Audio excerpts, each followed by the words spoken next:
વાવથરા સરહદી વિસ્તારમાં ગુજરાત પોલીસનું મેગા સરપ્રાઇઝ ચેકિંગ। માવસરીથી રાજસ્થાનના બાખાસર બોર્ડર સુધી પોલીસે શરૂ કરી સઘન તપાસ। માવસરી પીઆઈ સીઆર દેસાઈની આગેવાનીમાં રાજસ્થાનથી આવતા તમામ વાહનોનું ચેકિંગ। સરહદી વિસ્તારમાં પોલીસના કડક વલણથી અસામાજિક અને નશાના કારોબારીઓમાં ફફડાટ।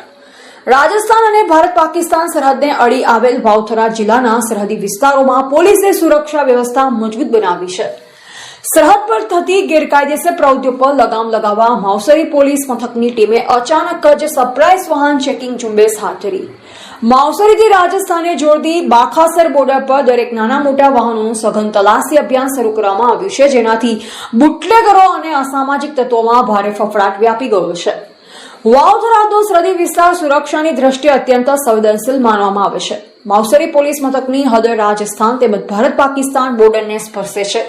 આ સંવેદનશીલતાને ધ્યાને રાખી માવસરી પોલીસ મથકના પીઆઈ સીઆર દેસાઈ અને તેમની ટીમે બોર્ડર વિસ્તારમાં અચાનક સરપ્રાઇઝ ચેકિંગ ગોઠવ્યું હતું। માવસરીથી રાજસ્થાન તરફ જતા અને રાજસ્થાનમાંથી ગુજરાતમાં પ્રવેશતા તમામ વાહનોને અટકાવી બારીકાઈથી તપાસવામાં આવી રહ્યા છે। શંકાસ્પદ વાહનો, તેમની આરસી બુક, લાયસન્સ અને ગાડીઓમાં રખાયેલ સામાનનું સઘન ચેકિંગ કરવામાં આવી રહ્યું છે।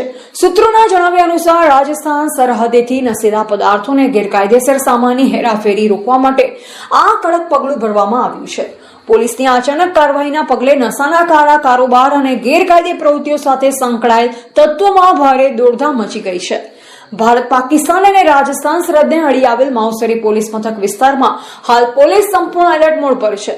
પીઆઈ સીઆર દેસાઈની આગેવાની હેઠળ ચાલી રહેલા સરપ્રાઇઝ ચેકિંગનો મુખ્ય હેતુ સરહદ પાર થતી નશીલા પદાર્થોની હેરાફેરી અને ગુનાહિત પ્રવૃત્તિઓ પર સંપૂર્ણપણે અંકુશ મેળવવાનો છે।